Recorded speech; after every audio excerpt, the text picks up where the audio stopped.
The legalization of recreational marijuana has sparked many questions, including how it could affect your job. Even though pot is legal at the state level, can a business force a drug test and employees and fire them if they fail? News 4 Tucson's Austin Walker spoke with law experts and has our answer. Arizona joins several other states in legalizing recreational marijuana, but this policy change has sparked confusion on employer and employee rights. Experts say the answer isn't as simple as checking a box.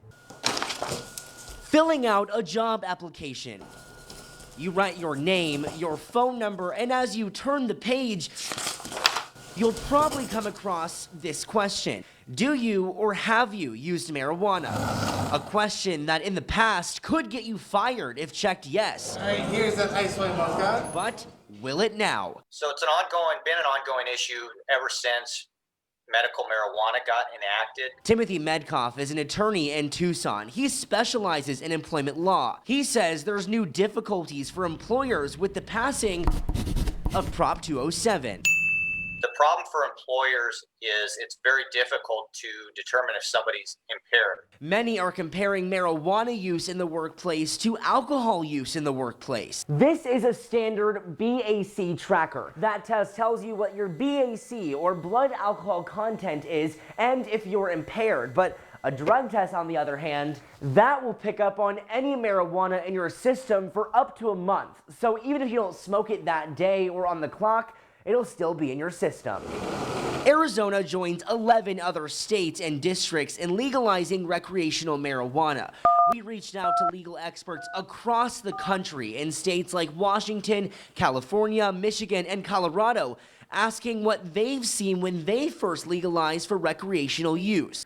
It's a balancing act that employers are trying to find. Cynthia Wellbrock is a licensed attorney in Denver and is an expert when it comes to employment law. I've been an attorney for 23 years, so it'll be 24 in May, and I've had my own firm for a little over 18 years. She says Arizona is following in Colorado's footsteps, both starting out only legalizing cannabis medicinally, then years later adding recreational too. She says when Colorado first made that jump, there were problems. Someone could use marijuana on a Friday night, and by the time they get to work on Monday, they're not under the influence. And so a lot of employers want to be somewhat liberal and say it's no different than somebody having a few cocktails on Friday. With all this considered, this leaves us with a blank to fill out. Can I fire my employee if they test positive for marijuana without a medicinal card? Medkoff says yes. Well, no.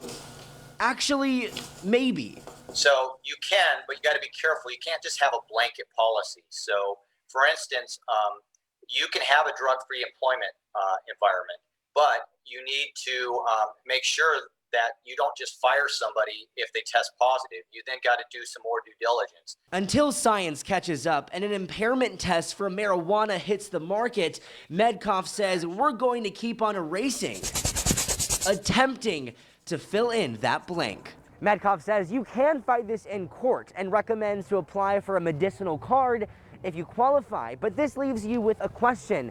What box will you check?